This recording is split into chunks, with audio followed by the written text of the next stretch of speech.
Salut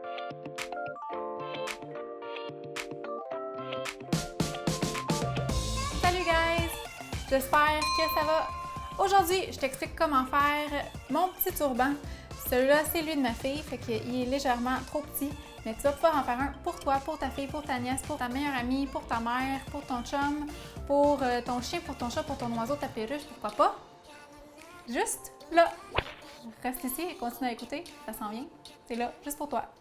Fait que pour commencer, tu vas avoir besoin de papier, de tissu élastique, des ciseaux, un ruban mesuré, un crayon feutre, du fil à coudre, des aiguilles à coudre et des petites épingles, puis une règle ou une surface droite pour tracer des lignes. La première chose qu'on va faire, c'est qu'on va dessiner notre patron. Donc, ce que j'ai fait, c'est que j'ai calculé la circonférence de la tête de ma fille, qui mesurait 16 pouces. Donc, étant donné qu'on va le mettre sur un tissu qui va être plié, j'ai fait une ligne dans le bas de 8 pouces, qui représente 16 divisé par 2. Là. Après ça, j'ai calculé de la base de la nuque jusqu'au milieu du front à peu près. Ça m'a donné 12 pouces, fait que j'ai fait une ligne de 12 pouces. Pour ce qui est du dessin de la courbe, j'ai pas de technique particulière, je suis pourrie en maths puis dans le calcul d'angle et de courbe. Fait que ce que j'ai fait, c'est que j'ai dessiné des petits pointillés, puis c'était vraiment juste pour me guider. Puis après ça, j'ai commencé à dessiner ma courbe. Fait que j'ai commencé assez droit, puis après ça, j'ai courbé un petit peu plus à partir de la première ligne. Fait qu'une fois que ça c'est fait, on le découpe, puis là, on va être prêt à aller placer ça sur notre tissu. Alors, je prends mon tissu, puis je le plie en deux. Ça va être bien important d'analyser les fibres du tissu. Donc, les fibres de ton tissu stretch doivent être dans le sens du côté là, de la ligne de 8 pouces. Ensuite, je vais fixer mon patron avec les petites épingles à bout coloré sur mon tissu pour être sûr que ça tienne bien au moment où je vais découper dans le tissu.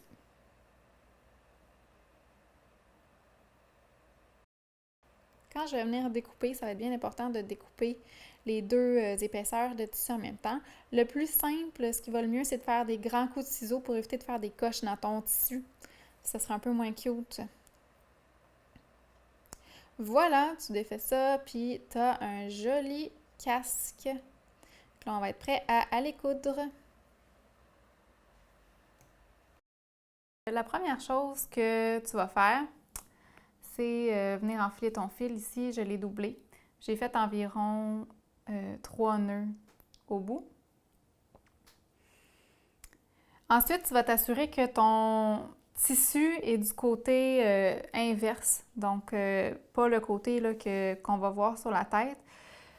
Moi, la différence est vraiment légère. Ce côté-là, il est un peu plus brillant et un peu plus foncé. Donc, on va commencer par travailler avec le côté à l'envers.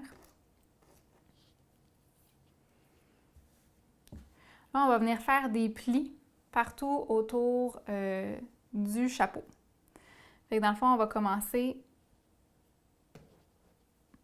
en venant percer ici.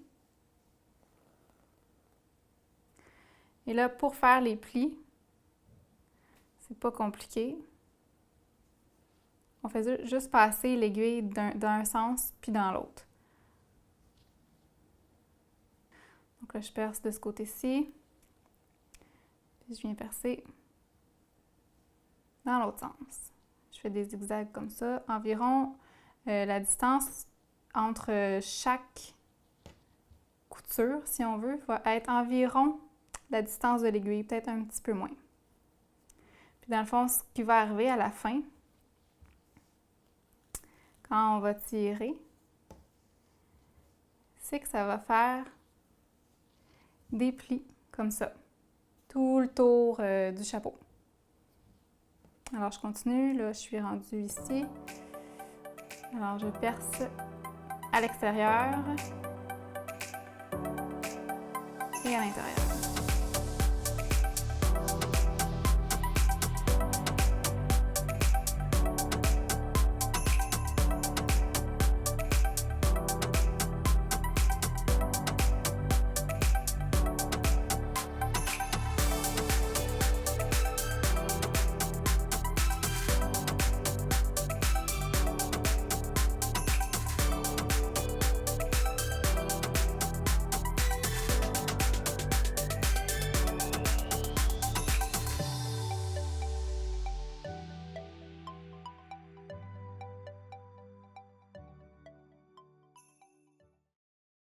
J'ai fait le tour de mon chapeau. Je vais juste venir m'assurer que mes plis sont tous à la bonne place. On va prendre le dernier pli ici. Et en fait, le premier et le dernier. Et on va venir tout simplement les coller comme ça. Et on va venir les sécuriser ensemble.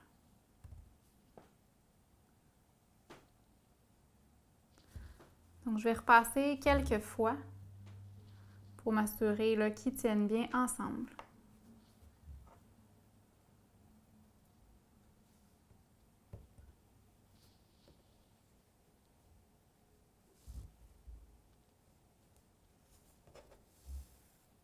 Il faut juste t'assurer pendant ce processus-là que tes plis sont encore assez collés ensemble.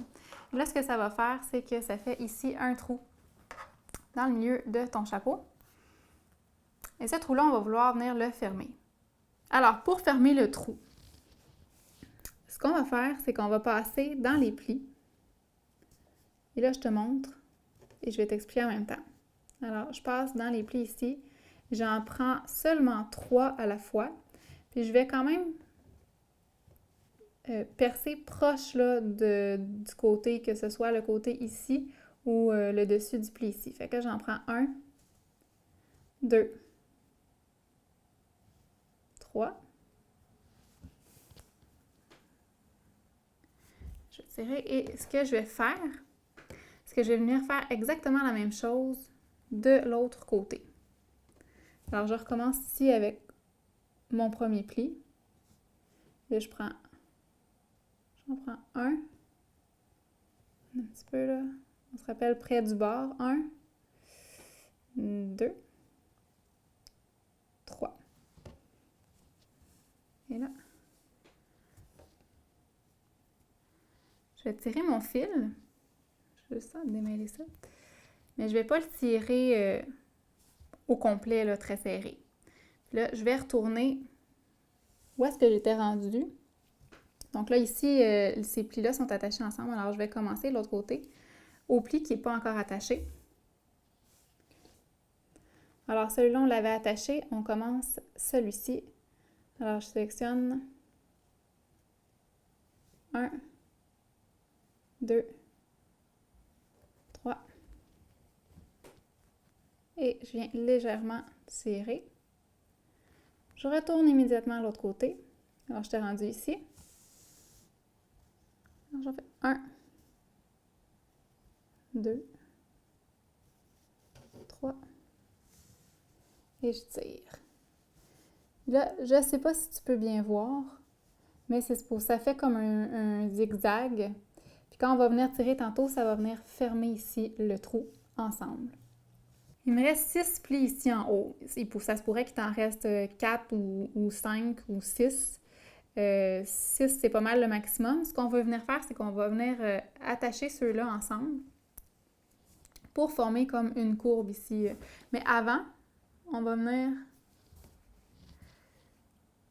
tirer pour fermer notre trou.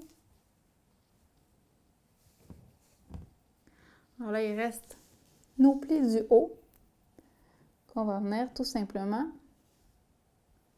percer tous ensemble. Alors, on essaye le plus possible de prendre les plis environ 1/4 de pouce du bord. Alors, voilà. Le 6e est ici. Et je tire ici comme ça. Je vais repasser une deuxième fois, juste pour m'assurer qu'ils soient bien serrés ensemble.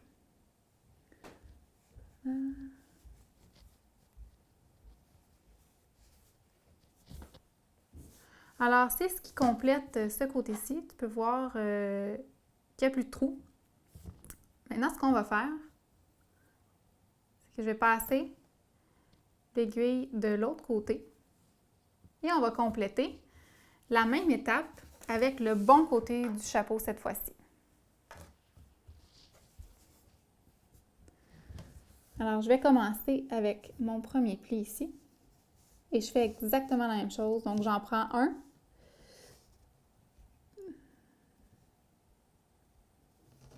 Deux. Trois. Je tire légèrement.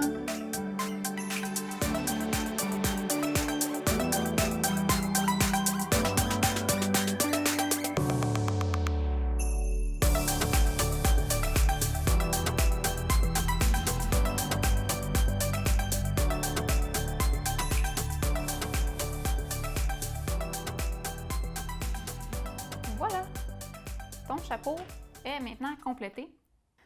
Maintenant, tu vas avoir besoin pour faire ton, comment j'appelle ça, ton beigne, c'est d'une bande de tissu d'environ 40 pouces et de 2 à 3 pouces de large. C'est pas, comme tu peux voir ici, là, c'est pas parfait et c'est pas grave du tout. Si jamais tu n'as pas de bande de tissu assez longue, tu vas pouvoir en rabouter là, 2 ou 3 selon les besoins. Alors, première chose qu'on fait, on va faire un nœud très simple.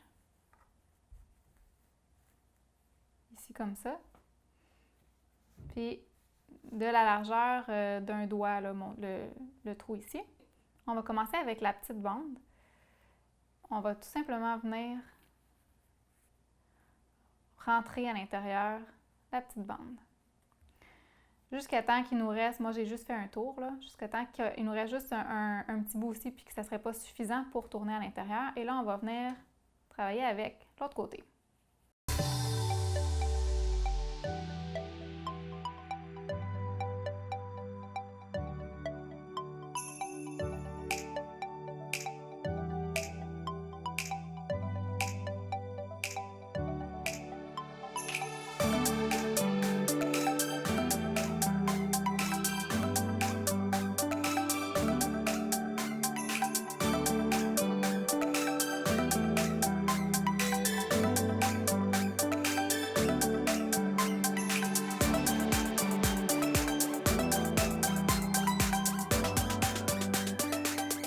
Bon, maintenant on a presque plus de tissu, fait qu'on on va tirer un petit peu pour venir serrer notre beigne.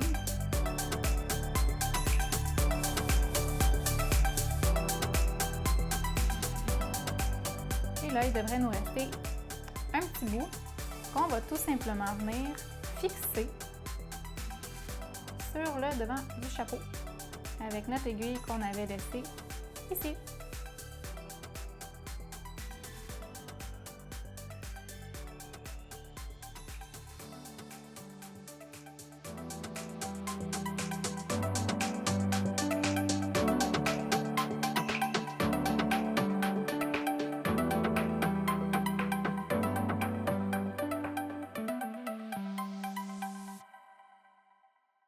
Si tu voudrais le solidifier encore plus, tu pourrais acheter de la colle à tissu. Tu pourrais mettre de la colle à tissu derrière ton beigne. Tu pourrais le laisser avec un livre ou quelque chose qui est assez lourd pour faire de la pression pendant toute la nuit. Puis là, tu t'assurerais que ton beigne est encore mieux collé sur le chapeau. Si ton enfant a tendance à tirer sur son turban ou sur le petit beigne. Donc, une fois que je sens que mon beigne est bien solide, je repasse ici. Et je vais venir faire le nœud à l'intérieur. Moi, j'ai vraiment pas long de fil. Donc, idéalement, si tu peux en avoir un petit peu plus long, ça serait préférable pour toi. Je vais venir couper vraiment proche ici.